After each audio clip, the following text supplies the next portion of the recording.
It's my pleasure to wish you all a good morning from sunny Oslo. I want to welcome you all to Veyt's first webinar on ETS2 for road transport, buildings and small-scale industry.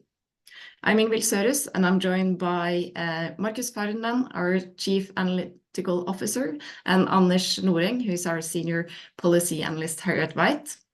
And Veyt, we are a world-leading provider of data-driven insights into low-carbon markets.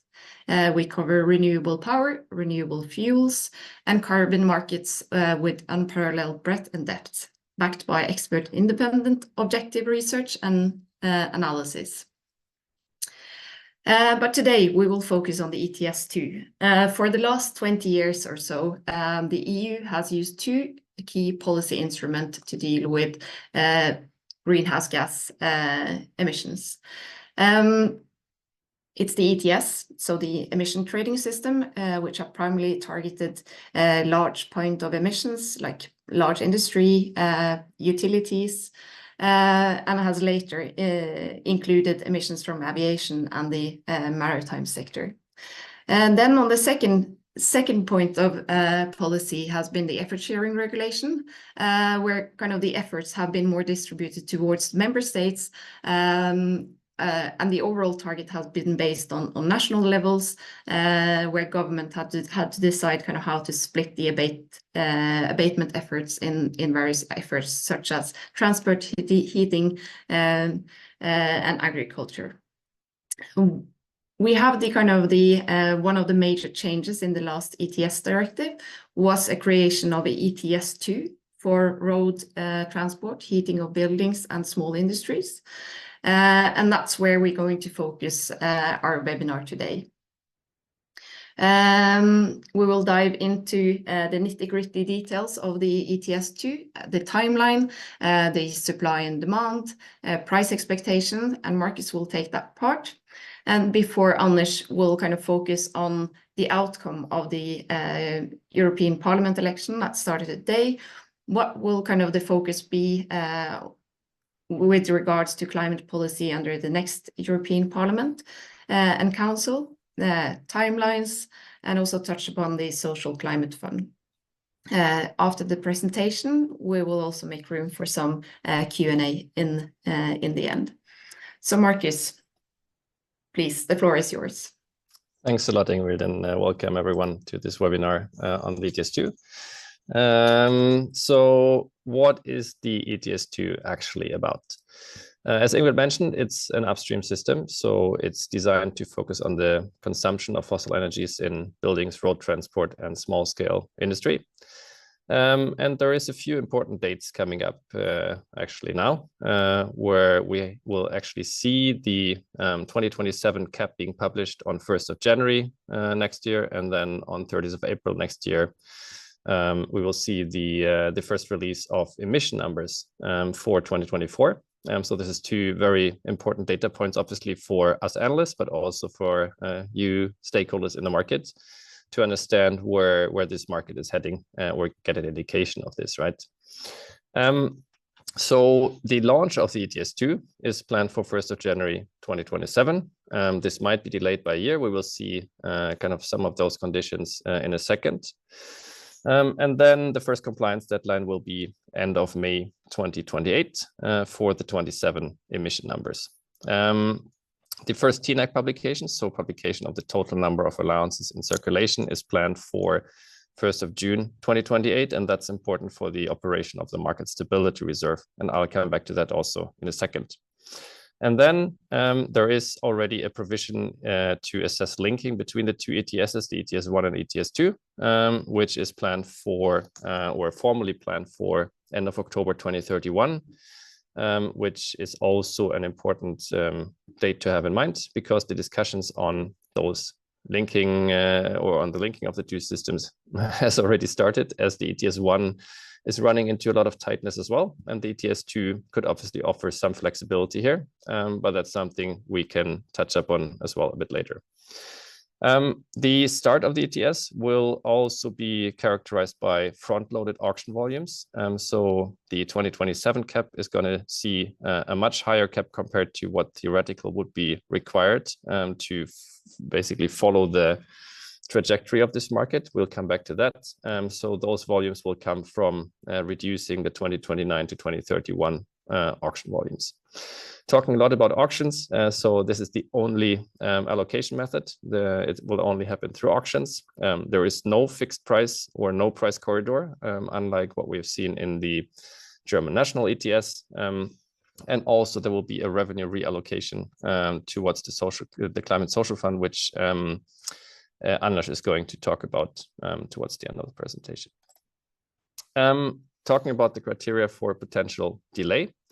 That is twofold. One is linked to oil prices, the other is linked to gas prices. So on oil, and that's the left chart here. So if the average Brent crude oil price in the period January to June 2026 is more than twice the average Brent crude oil price during the period January 21 to December 2025, then we're seeing a delay of the ETS2 for 1 year. What does it mean in practice? If you look into the Brent crude oil price, the brown line here, that's the front month price until today. We have an average of $84 US per barrel. So assuming that there won't be many changes to this, we would basically face $168 per barrel threshold for the ETS1. The ETS2 to be delayed by 1 year. To put things into perspective, the all-time high for the Brent crude oil price was around $145 per barrel, which happened in 2008. So yeah, on that end, the oil price looks a rather unlikely trigger, I would say. When you look into gas prices, that's the right chart. So here, the average TTF front month contract from January to June 2026 needs to be higher than the average TTF gas price in February and March 2022. So that average was at 108.3 euros per megawatt hour. Currently, we trade at 33.3 euros per megawatt hour. So that is also off radar for now. But in my view, gas has a slightly higher trigger chance based on current prices and based on what we've seen happening in the past. One of those conditions needs to be met, and then we would see a delay. Talking about kind of the nuts and bolts now. So looking into the cap first, as I said, it's auctions only, no free allocation. The 2020 or the cap is aligned with the effort sharing regulation trajectory in the start. That's quite important because there is there needs to be an anchor point. Then there is different criteria for the linear reduction factor. So in 2027, it will be 5.1%, which is based then on 2024 emission levels. So we expect this to be 63 million tons. And as of 2028, this will increase to 5.38% as if it was effective since 2025. So that's 65 million tons. For 28, there is one particularity. So if the 24 to 26 emissions are more than 2% higher than the 25 cap, there can be a higher LRF actually. And we attribute some likelihood to this case. When you look into the cap figures, on this chart, you see in brown the theoretical cap, and then in blue the cap including the front-loaded allowances. In total, we expect 350 million allowances being front-loaded to 27 and then auctioned off until including May 2028. This is why you also see the May figure is slightly higher than the theoretical cap. So in 27, we expect a cap of 1.4 billion allowances, which is then in actual numbers would be 1.3 billion with the shift of some of the auction volumes to May 28. That drops to 1.1 billion in 28 and then to 816 million in 2029. So this is when front loading ends and basically kind of creates already some sort of a step function, which is going to be important to look at when we look into the market balances and prices later on. Because the front loading volume is deducted from 29 to 2031, 105 million tons each. And then the cap increases again here as of 2032 and continues basically its pathway down to zero by around 2044. So that's in a way the backdrop when we talk about this market. There is one particularity, as I mentioned, which is the market stability reserve, which is quite interesting because it's designed outside of the cap, some sort of a safety valve mechanism that was decided to kind of enter the market in order to prevent the market from seeing too steep price increases, I would say. So it was created with a starting value of 600 million allowances. It functions very similar as the MSR in the ETS1. There's two thresholds, the upper threshold at 440 million allowances and the lower threshold at 210 million allowances. So if the total number of allowances in circulation, which is basically all the allowances given out to the market minus the verified emissions, is above the upper threshold, the MSR would withdraw 100 million allowances. If the TNEC drops below the lower threshold of 210, it would release 100 million allowances. So this is one, this is the well-known principle, I think, also from ETS1. There is one particularity here, which is an invalidation clause of all the original allowances in the MSR, which are remaining in the MSR at the start of 2031. So basically, at that point, the MSR will be emptied with all the allowances that originally were put in there. So you basically take away that safety valve. Given that we do not expect the MSR to soak up allowances during that time, so to withdraw allowances from the auction volumes, we do expect that this will basically mean the MSR is put to zero allowances by that point in time. So the other function of the MSR is based on certain price triggers. So it's basically a buffer to be tapped in case of extreme price swings. And it has, in a way, two basic modi. One is an actual price level, and the other is an average price trigger. So during the first 3 years, and this is like kind of the first scenario here, during the first 3 years, so 27 to 29, if the ETS auction prices exceed 45 euros per ton, during the first for consecutive period of 2 months, 20 million allowances will be released from the MSR.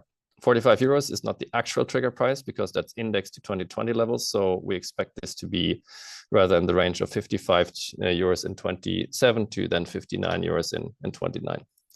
So by no means this is a price floor or a cap. In such case, 20 million allowances are released, which resembles around 1.5% of the 2027 cap actually. And then there is auction price comparisons. So if for more than 3 consecutive months, the average auction price is 1.5 times the average auction price of the preceding 6 months, 50 million allowances will be released to the market. And this kind of trigger level increases to twice or to double as of 2029. So then also 50 million tons would be released. If it's a 3 times auction price, if we see 3 times the auction price during those 3 months compared to previous 6 months, then 150 million tons would be released. Do we expect this being triggered? Probably not very often. Maybe during the start phase, as the kind of the trigger level here or the threshold level is lower compared to the later years. But judging from Article 29A experience in the ETS1, it's not very likely that this is going to be used frequently. But assuming that this would be used and that the MSR would be emptied completely, so those 600 million allowances, that could mean cap inflation of 15.3% actually compared to the originally planned cap. Looking at the demand side, what you're seeing here is an area chart on the left. So that's basically projected emissions accounting for overlapping policies such as fuel taxes, energy performance of buildings directive, CO2 emission standards for cars, for instance, and we expect road transport emissions, the brown area here, to decrease from 740 million tons in 22, sorry, to 420 million tons in 2040. Buildings from 420 million in 22 to 220 in 2040, and industry emissions from 150 million tons in 22 to 90 million tons in 2040.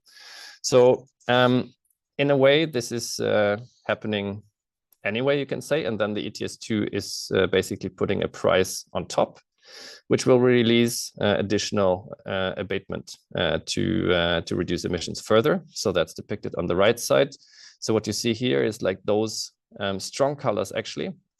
This is the additional abatement that we expect to be unlocked by the ETS2 price, which is then reducing the overall emission level from kind of the point around 600 million tons to 240 million tons in 2040. So this is the trajectory we expect with the ETS2 price trajectory that we forecast, which we will come to in a second, which would then reduce emissions from 1.3 billion tons in 2022 to 240 million tons in 2040, which is an 84% reduction compared to 2022 levels. So quite significant. But also obviously, depending a lot on what member state policies are going to look like, in addition to what has been announced so far.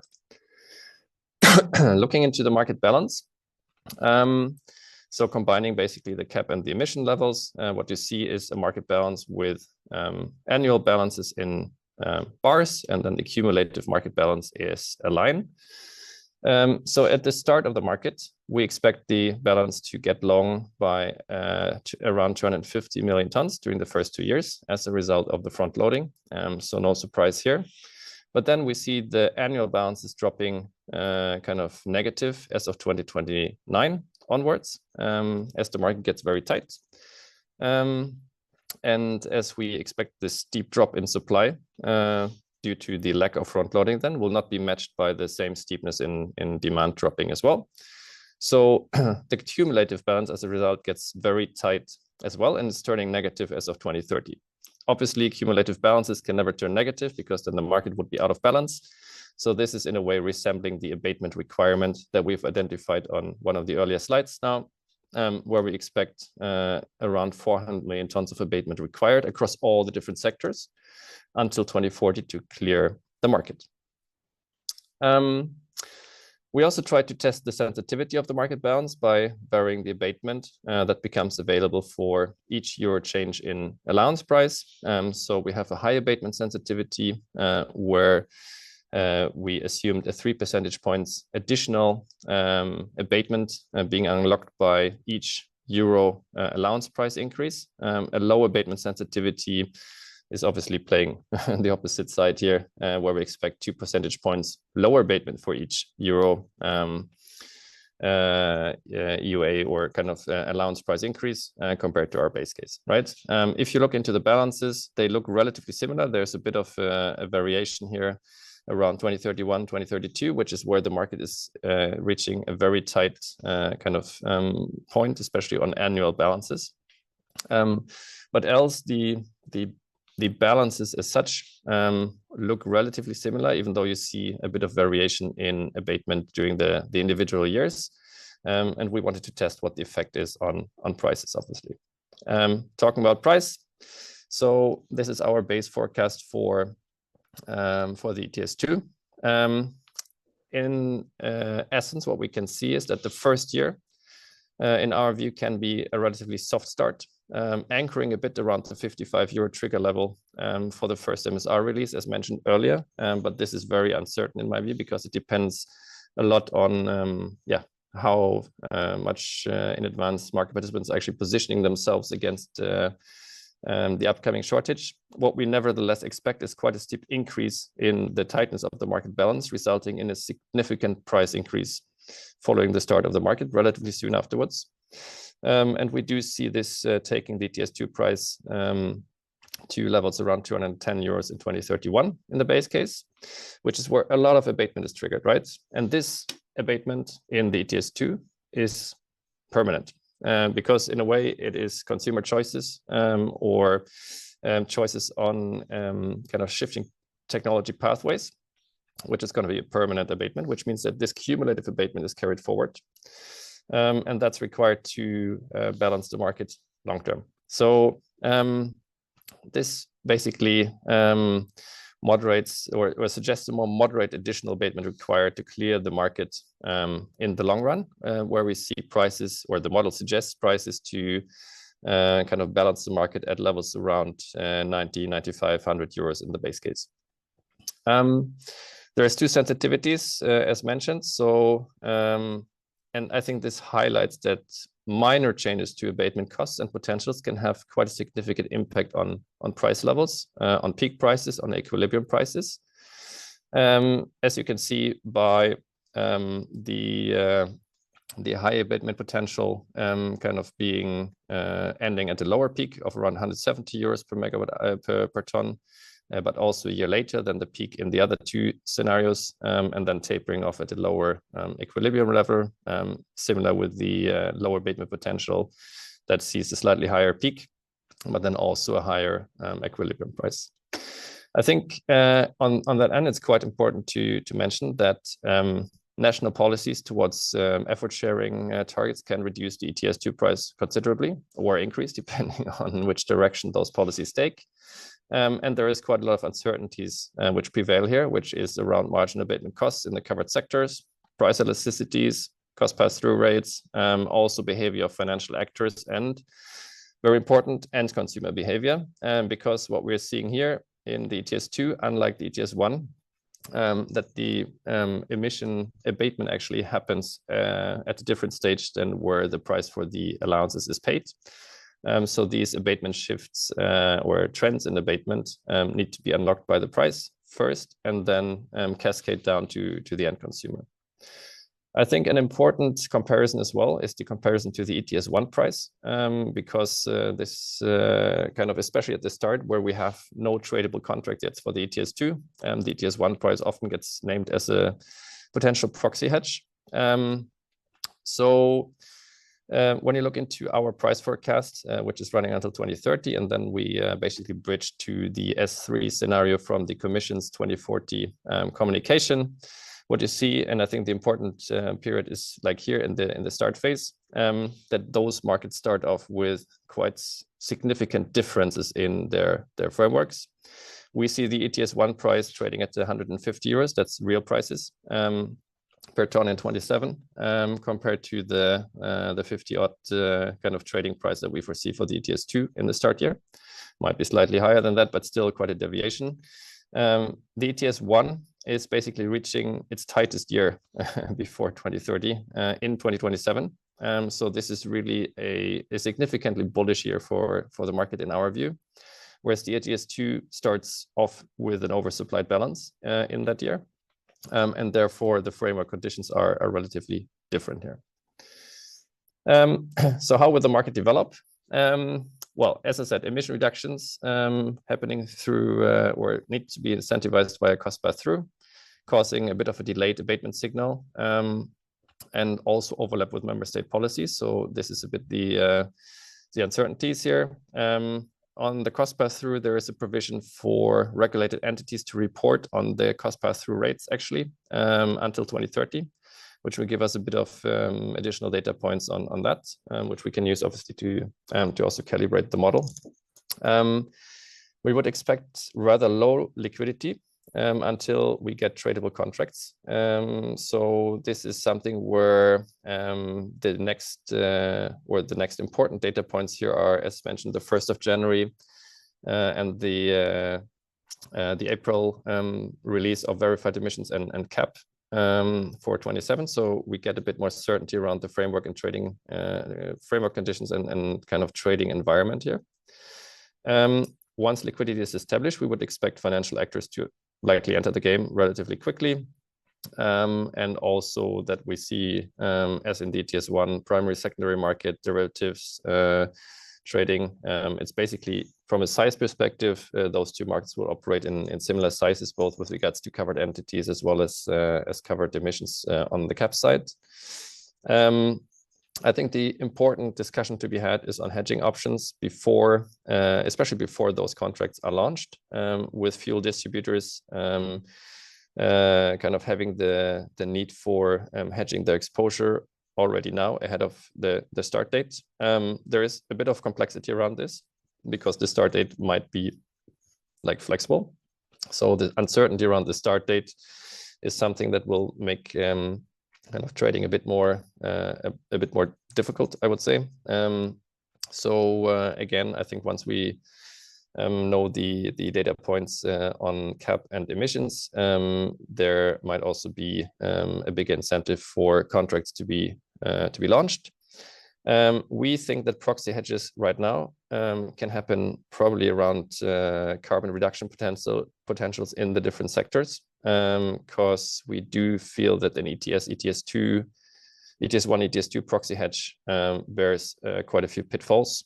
So this is more something to look into a carbon reduction potential swap, which could be something like a TTF biomethane spread or anything like that, which seems to be a bit closer to what the trading participants face as reality when looking into the ETS2.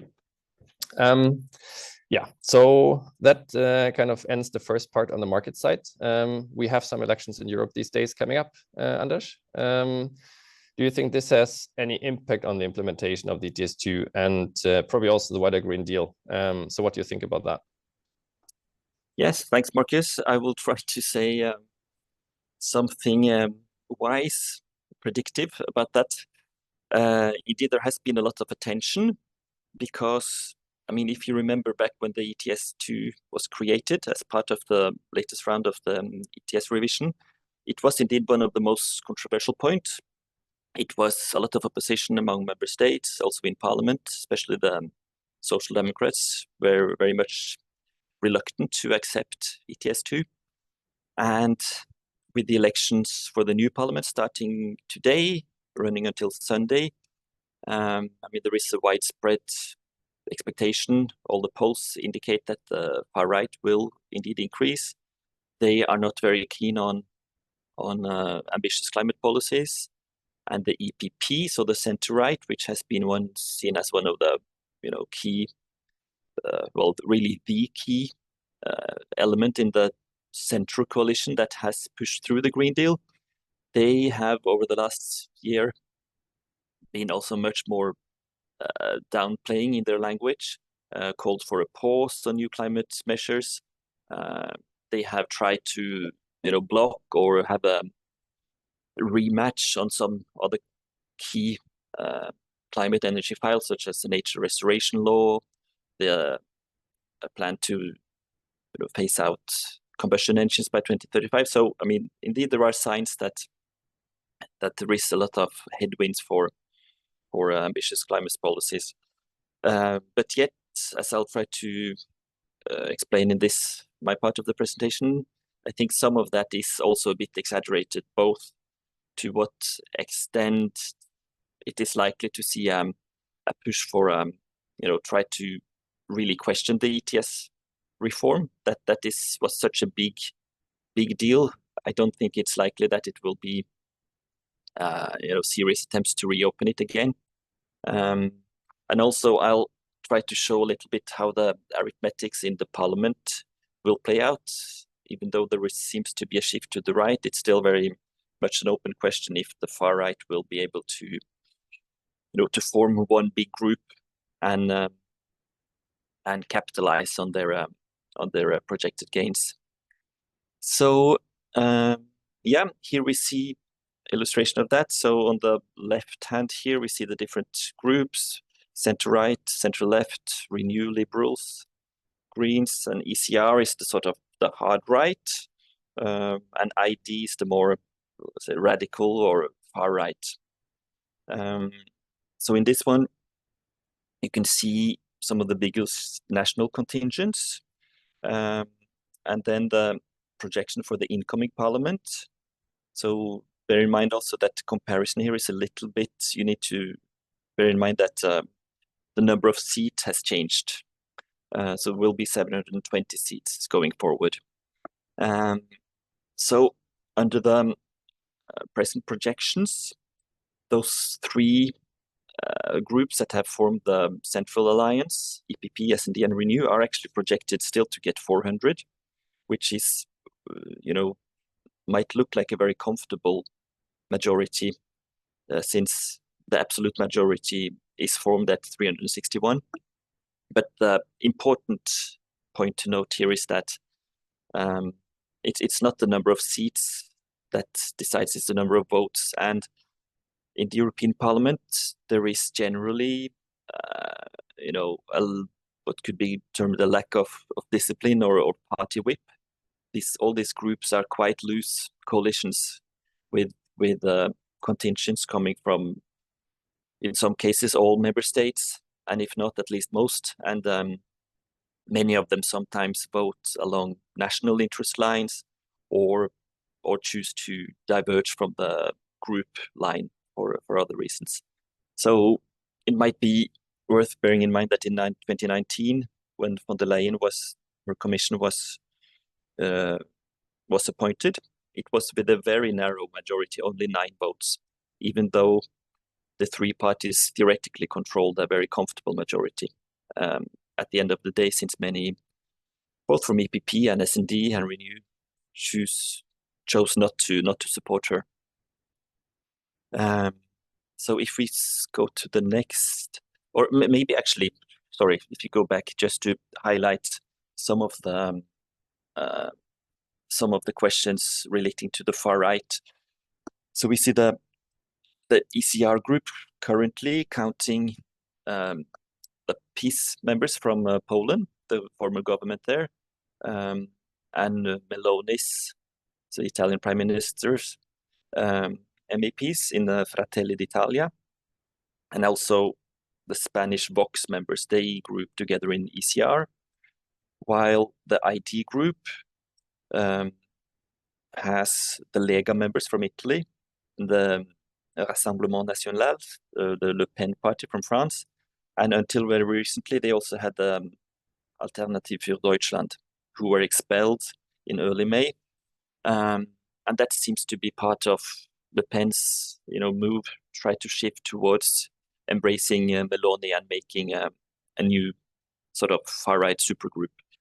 A move that has so far not been really answered. It seems like Meloni is really keeping all her options open. She's also being courted by von der Leyen, so I think it's still very much left to be decided how things will play out on the far right, and it seems still very far from, being one big far right group.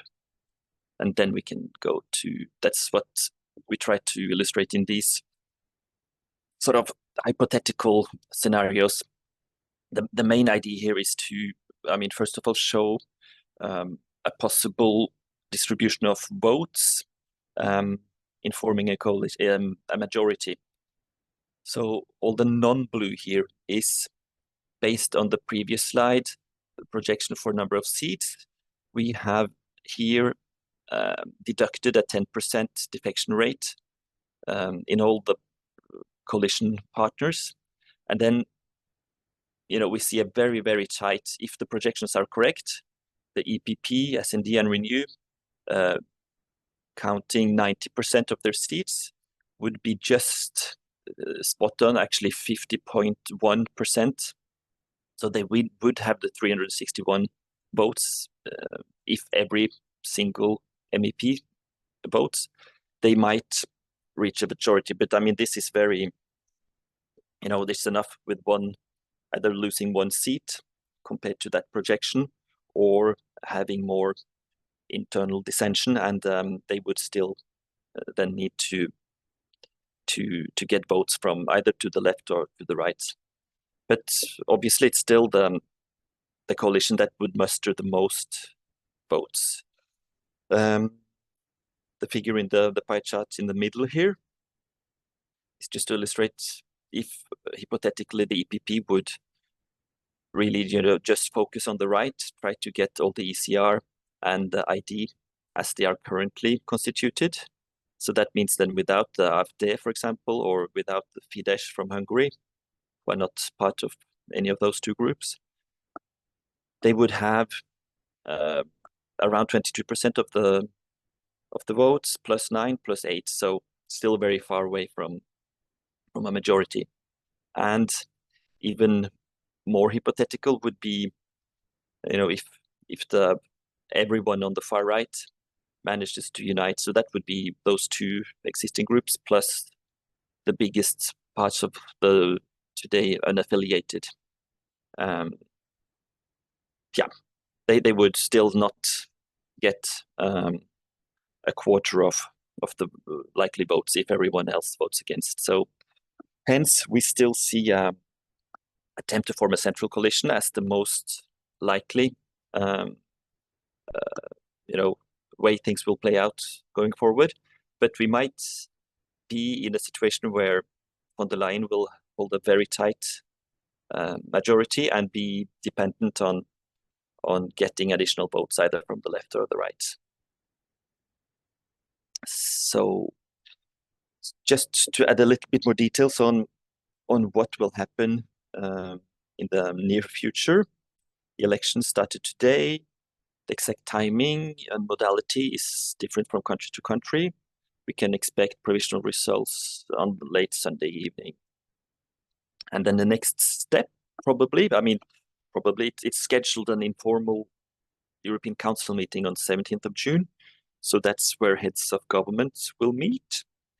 This will be an opportunity to flag their positions on whether they want to redesignate von der Leyen for a second term. This is the general expectation, right? But some countries, most notably French President Macron, has been rather silent on this. So we might see some new moves here. The leaders will then meet again in late June for a formal council meeting. It's also quite possible that there will be certainly be no formal communication on this. This will be behind doors conversations, but almost certainly some leaks to media, so that we can try to gauge whereabout is the consensus is forming. And then for the parliament, the new MEPs, they will start to form groups. I guess here the general expectation is that most of the groups will continue more or less as they are, but the key question is on the right side, if we will still see the ECR and ID or some attempt to form a new supergroup on the far right. Then 1st of July, Belgium will hand over the council presidency to Hungary. And then the key dates in mid-July, when the new MEPs will convene in plenary for a constitutive session of the parliament. And the MEPs will be distributed to the various committees. There will be election of parliament president, vice presidents, committee chairs. And this obviously will reflect the political weight of each of the groups. There will be horse trading and both in terms of political groups and also geography, so that all the major groups will have some positions, and also to make sure that there is a balance in terms of geography and gender. And then probably in July or August, we could expect the council to sort of officially designate a commission president-elect, and that will most likely be Ursula von der Leyen. Then the first regular plenary session of the new parliament will take place, start on 16th of September. And then during the autumn, the commission president-elect will put together a proposal for a full set of commissioners, one per member state, and that will then be put to the European Parliament for official endorsement, probably in October, November. And then looking a little bit further ahead, we try to look into what we see as the main decisions that need to be made both by the Commission by the Parliament and by the member states. And if we start with the Commission, what we see as really a key issue on ETS2 is more clarity on the points of regulation. As the directive text stands, it's these two articles quoted here, 30A and 30B, sort of defines the scope of ETS2 by referring to activity listed in Annex 3, which is really focused on type of emissions, combustion of fuels for building or road transport purposes. So not other type of combustion of fuels. But it doesn't say really where in the value chain that regulation should apply. Should it be on refinery level, fuel distributors, end consumers? I think the latter is clearly not the intention. But from what we have managed to establish, it still seems to be a lot of uncertainty here. The Article 30B instructs the member states to ensure that from 2025, so already from January, all entities with Annex 3 activity must be regulated and hold authorization, which will then also mean that they will be compliance companies in ETS2. They will need to report emissions and surrender EUA 2's units. So in one way, it seems that simply reading Article 30B, it might look like it's now a bit up to the member states to map and find out which of their companies will be regulated. But I think it clearly also is a need for more guidance from the Commission on this point. And we have looked into the impact assessment for the ETS review, and where the Commission discusses quite in detail how this could preferably be done, and they look at the different fuel types. So for oil distributors, they suggest that this is actually might not be too complicated. There is already a union-wide system of tax warehouses for oil, and if that is refused for some reason, an alternative approach here could be to target refinery level. I think that is what is done, for example, in California in the WCI system. And then costs will just obviously be passed over to the final consumers. For gas distributors, there is no such harmonized system, but there is already some rules in place. But here the Commission highlights that there is a need for additional monitoring, reporting and verification to distinguish between gas used for road transport and for buildings, and also the gas that is used for other purposes, which will not be covered by ETS2. And the really hard or challenging point will probably be how to regulate coal in this system, because it's a very much more fragmented system, very different from member state to one to another. And there is the coal distribution does not necessarily go through an excise duty point. So here, most likely the member states with coal still being used for heating will need to set up additional MRV structures on this. On the Parliament side, giving the political attention on the election and the far right projection to increase its number of seats, there has been some speculation if this could, not only block further progress, but if we could see a push to scrap the ETS2. So we think that is very unlikely, because it would require reopening the ETS directive. That would be a full legislative process. While the political agreement of the latest revision was in late 2022, the formal entry into effect was only in May 2023, so just a little bit more than a year ago. And also, to initiate this from the lawmaker side, it's a more complicated process than the ordinary legislative procedure. So this seems just highly unlikely, and also even more so that the Commission would want to unravel von der Leyen's big legacy from her first term, even though she has been, maybe silent on the climate topics in the campaign season now. I think that does not mean that she is necessarily fully online with Weber and other key politicians in EPP in wanting to stop climate legislation. Is probably more of a tactical political choice. There is also a lot of speculation if Spanish Minister Teresa Ribera might become a new climate commissioner, which would obviously be seen as endorsing further ambition. And if that happens, it's also very hard to imagine that the commission would make any initiative to have a replay on the ETS directive. And then, last but not least, the member states. So in those countries where the governments are facing energy protests, given what I just described, it might be more tempting to react nationally instead of trying something on EU level that is bound to fail.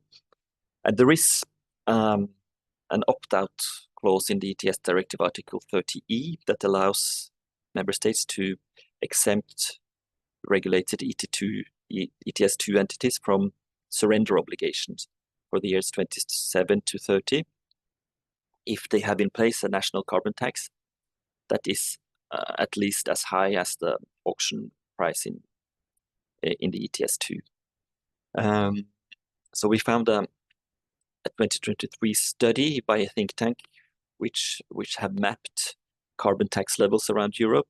It found that 20 European countries have one or another type of tax in place.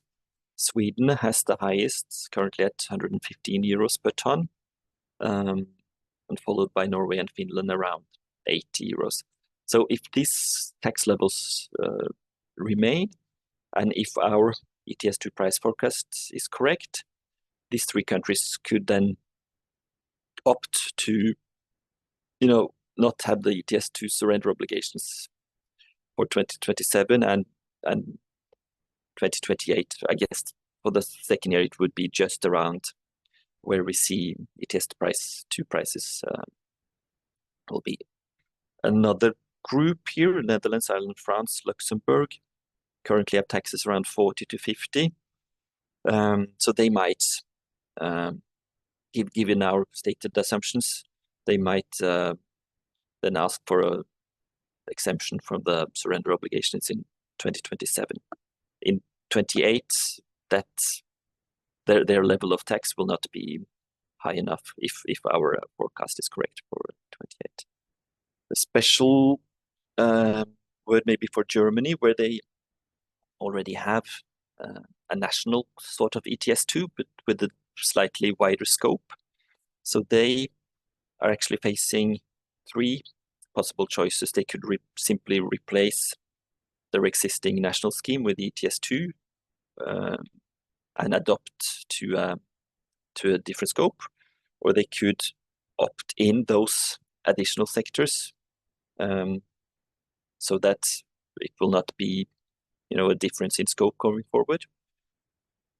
Or they might theoretically seek an opt-out, arguing that national ETS cost should be seen as equivalent to carbon tax. Whether that will succeed or not, or whether they are at all actually seriously considering this is yet to be seen.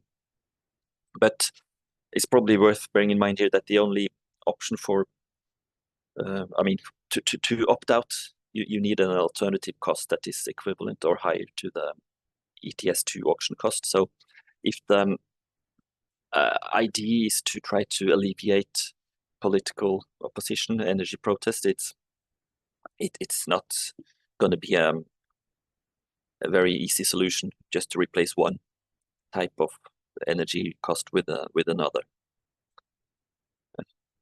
Yeah, and this maybe is where it's fit to bring this reminder how the ETS2 was approved in the first place. This has been, in all Commission presentations back since 2021, they have focused on the social climate fund as the solution to avoid energy protests. So the rationale is to increase acceptance among, well, voters, small industries, households, because obviously the ETS2 will increase cost of energy and fuels, and there is a very clear political fear of this yellow West type of demonstrations. So the social climate fund aims to provide air market funding to what is seen as vulnerable groups, and that could come in the form of support for improved energy efficiency, building renovations, better isolation, exchange the type of equipment used for heating, cooling, low emission mobilities, most notably electric vehicles. But it's also from the guidelines clear that the Commission could also accept temporary direct income support to families. And the way this will be set up is that each member state will map, consult, and plan, and those plans will then be assessed by the Commission, who will disperse funding back to the governments, who will then disperse further to the households. The size of this new instrument is set to be at least 86.7 billion, and it will run from the years 26 to 32. There is some details on the sourcing stated in the ETS Directive Article 30D. So it starts with sort of, special volume set aside 150 million from the new ETS2 auctioning, plus 50 million from the ETS1 auctions. And then you'll see how much money that will raise based on the auction prices. And then the next step will be then to reach not the volume target, but the value target of an additional 65 billion beyond the first two sources. If there is still volume left after that target has been reached, the remaining volumes will be shared among the member states. And obviously, looking ahead, the key question is whether this instrument will be enough to alleviate energy poverty. That will probably also depend very much on how the price development in ETS2 will be. I think that was it on the policy side. So shall I pass back to you, Ingvild, then, to see if you have any questions? Thank you, Anders and Marcus. And we have quite a lot of questions. I see we're running short of time, but we'll squeeze in as many as possible. Okay, so it's a couple on prices. So I guess that's for Marcus. On what estimates are the 50 euro in 2027 based? And it's another one. There is a soft minimum price at 45 euro. Why would prices go much higher already before 2030? So maybe you can start with that. Yeah, it's a great question. Thanks for that. So, I mean, the kind of the clear principle here to find or establish a price in the ETS is basically around abatement costs, right? And what abatement is required in order to solve the market balance, to balance the market. So what we see during the first 2 years of the market is that the market is oversupplied, which basically, like, both on annual basis, but also cumulative basis. So the question really is, like, what kind of time horizon market participants take, or what perspective market participants take when they look into the upcoming shortage in this market, right? So what we basically do in our models is to assume stakeholder behavior and to assume a certain forward-lookingness of those stakeholders in order to unlock kind of the price level required to balance the market kind of in the mid-run, right? So we assume the market that the market at its starting point will be characterized by quite a bit of volatility, but typically also when a market starts in an oversupplied state, trying to look for certain anchor points, right? I mentioned, and one anchor point could be the ETS1 price, which I do think from like a fundamental perspective doesn't make that much sense because both markets are not linked and they are kind of working against different frameworks. So the other potential anchor point that market participants will look for is an anchor point written in legislation, which is those magical 45 euros per ton, which, as I said, is de facto 55 euros per ton, and which also from a fundamental perspective doesn't have that immense significance, because once it's triggered, it's releasing a very, very tiny amount of allowances from the MSR into the market to buffer certain price increases. But nevertheless, it's a number which is printed on paper, which we assume is going to be an anchor point that, or a soft anchor point that the market participants will probably use to kind of, in a way, discover the fair price for the market in a period where it's oversupplied. Thanks. And it's a couple on one on just trading. When futures are listed, which expiries would be used for hedging? Will it be the December contract that will be the most relevant? And it's also a questions on, I guess, expectations on when we can see the ETS2 market open for trading. Yeah, good questions that I'm not able to answer because I'm not working at an exchange. So that's a bit difficult for me.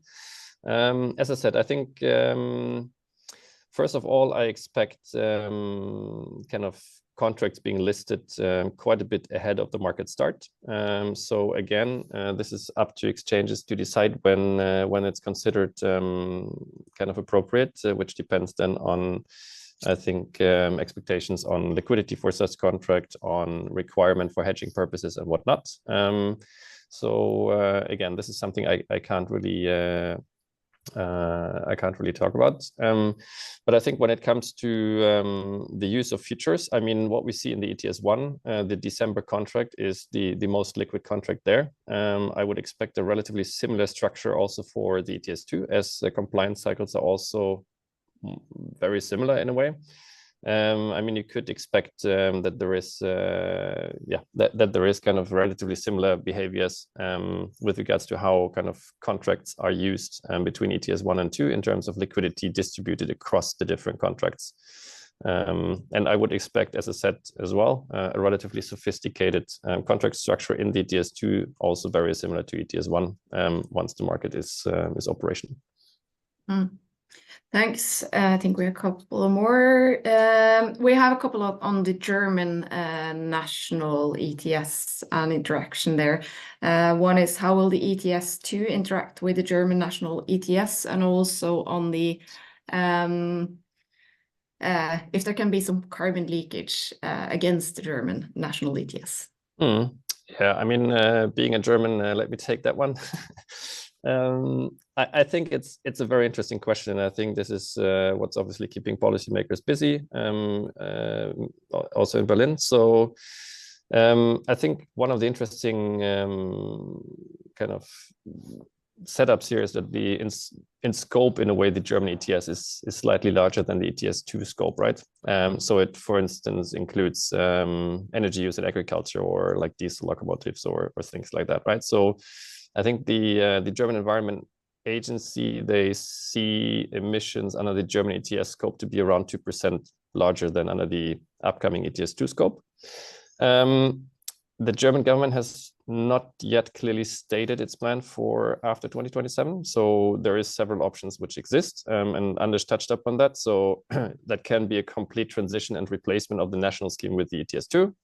It can be an opt-in of the emission resources or the emission sources which are currently covered by the national ETS, but not covered by the ETS2.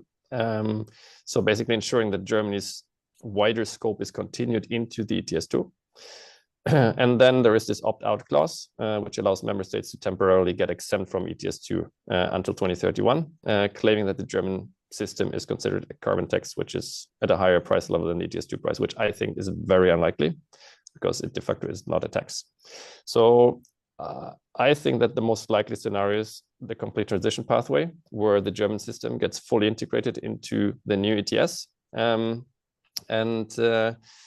The only problem I see is that Germany is currently not on track meeting its national emission reduction targets, especially in the transport sector. So the opt-in might be also an option to just make sure that the transport sector is kind of getting quite a bit of exposure here. But this is again something which we will kind of monitor very closely with regards to the German government's position on this matter.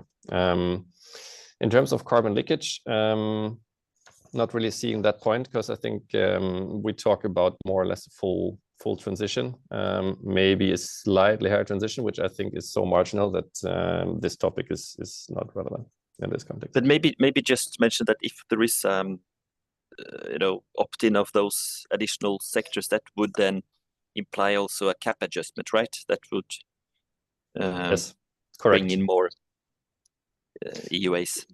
Yeah, that's well, I mean, allowances, which we don't know what they're labeled yet, but that's correct. Yeah. Even though, again, I think we talk about relatively marginal volumes here. So I do think in the kind of big scheme of things, this is probably not that significant.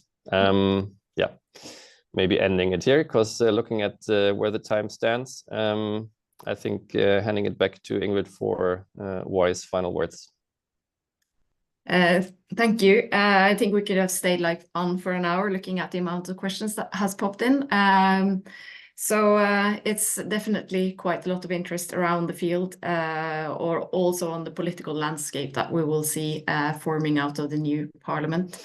It was great to have you all on board, and we wish you a very pleasant day. Thanks a lot for joining. Bye.